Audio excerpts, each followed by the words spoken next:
Welcome to my YouTube channel. இந்த வீடியோவை யார் ஸ்பான்சர் பண்ணுறான்னா பைமோட் அப்ளிகேஷன். இந்த பைமோட் அப்ளிகேஷனில் நம்ம வீட்டுக்கு தேவையான அனைத்து மளிகை பொருட்களும் ஆன்லைனில் ஆர்டர் பண்ணி வாங்கிக்கலாங்க. சரிங்களா? இப்போ இந்த வீடியோவில் நம்ம என்ன பார்க்க போகிறோன்னா, பச்சை மிளகாய் சாப்பிட்றதுனால என்னென்ன சத்துக்கள்லாம் கிடைக்கிறதுன்னு பார்க்கலாங்களா? நம்ம அன்றாட உணவில் சேர்க்குற பொருட்களில் பச்சை மிளகாயும் ஒன்று. சில பேர் ஐயோ பச்சை மிளகாவே காரமாக இருக்கும் அப்படின்னு சொல்லிட்டு சில பேர் ஒதுக்குவாங்க.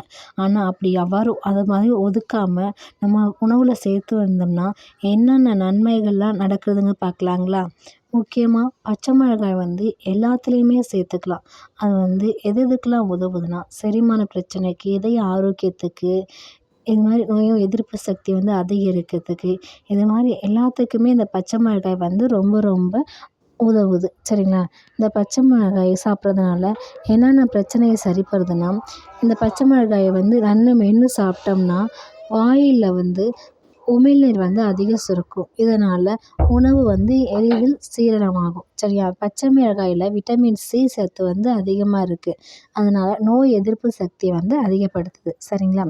இது இதயத்துக்கு ரொம்ப நல்லது. பச்சை மிளகாயில் பொட்டாசியம், மெக்னீசியம், இரும்பு சத்து அதிகமாக இருக்கிறதுனால சீரான இதய துடிப்பிற்கும் இரத்த ஓட்டத்திற்கும் பயன் தருது. சரிங்களா? இது இரும்பு சத்து அதிகமாக இருக்கிறதுனால இது விட்டமின் சி அதிகமாக இருக்குது. ரத்தத்தில் உள்ள ஹீமோகுளோபின் அளவை சீராக்கிறதுக்கு இந்த இரும்பு சத்து ரொம்ப முக்கியம். அந்த இரும்பு சத்து நம்ம பச்சை மிளகாயில் இருக்குது. இதெல்லாம் ஒரு இயற்கையாகவே கிடைக்கக்கூடிய பொருளுங்க.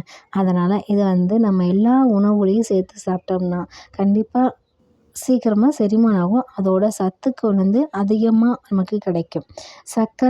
ரத்தத்தில் உள்ள சர்க்கரை அளவு அதிகம் இருக்கிறவங்க பச்சை மிளகாயை அடிக்கடி சாப்பிட்டு வரதுனா சர்க்கரையின் அளவு கட்டுப்பாட்டில் இருக்குன்னு சொல்கிறாங்க. சரிங்களா? அடுத்து தலைமுடி பிரச்சனை இருக்கிறவங்க இது பச்சை மிளகாயில் சிலிக்கான் சத்து அதிகமாக இருக்கிறதுனால தலையில் ரத்த ஓட்டத்தை சீராக்கி முடி உதிர்வதை குறைக்கிது. சரிங்களா? அதனால் பச்சை மிளகாய் சாப்பிட்டோம்னா தலைமுடி பிரச்சனை மட்டும் இல்லாமல் சரும பிரச்சனையும் சரியாக போகும்னு சொல்கிறாங்க. இந்த பச்சை மிளகாயில் விட்டமின் இ அதிகமாக இருக்குது. அதனால் இதில் சில சரும எண்ணெய் சுரப்பதற்கும் உதவி செய்யுது. அதனால் பச்சை மிளகாய் சாப்பிட்றதுனால டைரெக்டாக இல்லாமல் இன்டைரக்டாக நம்ம சரும பிரச்சனையை என்ன பண்ணுது? சரி பண்ணுது. இந்த பச்சை மிளகாயில் ஆன்டி பாக்டீரியா அதிகமாக இருக்கிறதுனால எந்த ஒரு சரும பிரச்சனையும் வராமல் நம்ம உடம்பு பாதுகாக்குது. சரிங்களா? நன்றி, வணக்கம்.